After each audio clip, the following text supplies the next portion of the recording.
Assalamualaikum warahmatullahi wabarakatuh. Anak-anakku sekalian, mari kita mulai pertemuan hari ini dengan bacaan basmalah. Bismillahirrahmanirrahim. Hari ini kita akan melanjutkan materi biologi kelas 12 bab yang ketiga, yaitu materi genetika. Apa itu materi genetika? Yaitu substansi di dalam sel, yaitu di dalam nukleus yang berperan untuk membawa informasi genetik yang dapat diturunkan dari induk ke anaknya. Materi genetika meliputi satu kromosom, yang kedua DNA, dan yang ketiga adalah gen. Kita akan bahas satu-satu. Yang pertama adalah kromosom. Kromosom itu tersusun atas satu DNA, dan yang kedua adalah protein histon. Protein histon itu yang berwarna merah yang bulat itu protein histon yang berikatan dengan DNA yang disebut dengan nukleosom. Nukleosom ini kemudian akan memental, memendek, membentuk spiral yang kemudian terbentuklah solenoid. Solenoid kemudian akan membentuk benang panjang yang disebut dengan kromatin. Pada saat kromatin di dalam nukleus sel mengalami proses pembelahan, maka kromatin ini nanti akan memental, memendek, terbentuklah kromosom. Jadi bagian terkecil dari kromosom adalah DNA dan protein histon. Bagian yang ada di dalam kromosom itu terdiri dari satu telomer. Perhatikan gambar A, itu adalah telomer, bagian terujung dari kromosom yang berfungsi untuk menjaga agar DNA tidak mudah terurai. Sedangkan B itu merupakan kromomer, adalah struktur yang berbentuk manik-manik di dalam kromosom.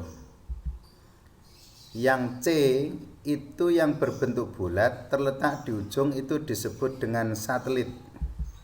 Sedangkan bagian yang di tengah, yang tidak tersusun dari DNA, itu disebut dengan sentromer. Dan di sentromer ini terdapat kinetokor, tempat melekatnya benang spindle pada saat proses pembelahan sel. Dan yang E ada dua, itu lengan, ada lengan pendek, ada lengan panjang. Macam-macam kromosom.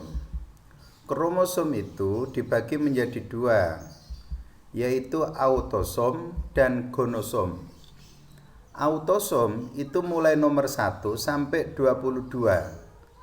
Sampai 22 pasang itu disebut autosom, yaitu kromosom yang tidak memengaruhi jenis kelamin makhluk hidup. Sedangkan gonosom itu adalah kromosom yang menentukan jenis kelamin jantan atau betina, itu disebut gonosom. Dan ada satu pasang masing-masing, bisa XX, bisa X dan Y. Kalau XX itu berarti nanti jenis kelaminnya betina atau perempuan, sedangkan XY itu nanti akan laki-laki atau pria. Penampakan kromosom mulai nomor 1 sampai 22 ini disebut karyotipe, yang mana bentuknya macam-macam. Yang pertama ada yang disebut dengan metasentrik, yaitu apabila letak sentromernya itu terletak di tengah persis. Contohnya bisa kita lihat di nomor 19, nomor 20, itu disebut dengan metasentrik. Tetapi apabila bergerak ke ujung sedikit, itu disebut dengan submetasentrik. Kita bisa lihat nomor 2, nomor 7, itu disebut dengan submetasentrik. Tetapi kalau sentromernya itu lebih dekat dengan ujung itu disebut dengan akrosentrik. Contohnya bisa kita lihat nomor 4, nomor 5, nomor 6 itu disebut akrosentrik. Namun apabila letak sentromernya itu terletak di ujung itu disebut dengan telosentrik. Contohnya pada nomor 21, nomor 22 atau pada kromosom Y itu adalah berbentuk telosentrik. Di dalam tubuh manusia khususnya itu ada dua jenis sel somatik dan sel gamet. Sel somatik di dalam nukleusnya itu ditemukan 46 kromosom atau 23 pasang. Yang mana itu kalau ditulis adalah 44 itu autosom dan gonosomnya ada 2, X dan X itu maka wanita. Tapi kalau 44 autosom plus XY itu menunjukkan sel somatik pria. Yang kedua adalah sel gamet, yaitu pada ovum. Itu jumlahnya setengah dari sel somatik, yaitu 23. 22 autosom plus X1. X-nya cuma 1. Ini pada ovum. Tetapi kalau pada sperma itu ada dua jenis, yaitu 22 autosom plus X dan 22 autosom plus Y. Ada dua jenis sperma. Kita lanjut materi genetik yang kedua, yaitu gen. Gen adalah unit instruksi untuk menghasilkan atau mempengaruhi suatu sifat hereditas tertentu. Gen itu ada gen dominan dan gen resesif. Gen dominan itu bisa menutupi gen yang resesif. Gen dominan itu biasanya ditulis dalam bentuk huruf besar dan gen resesif ditulis dalam bentuk huruf kecil. Misal, karakter tinggi ditulis dengan T besar dan cebol adalah T kecil.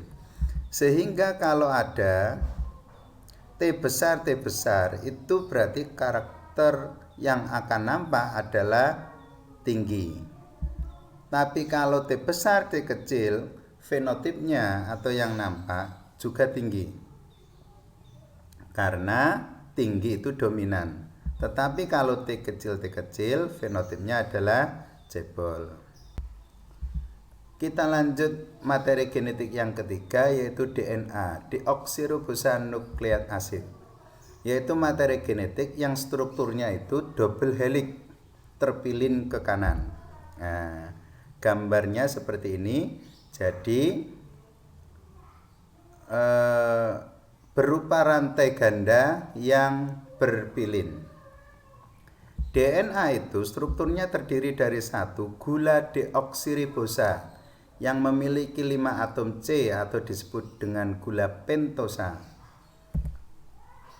Yang kedua adalah gugus fosfat.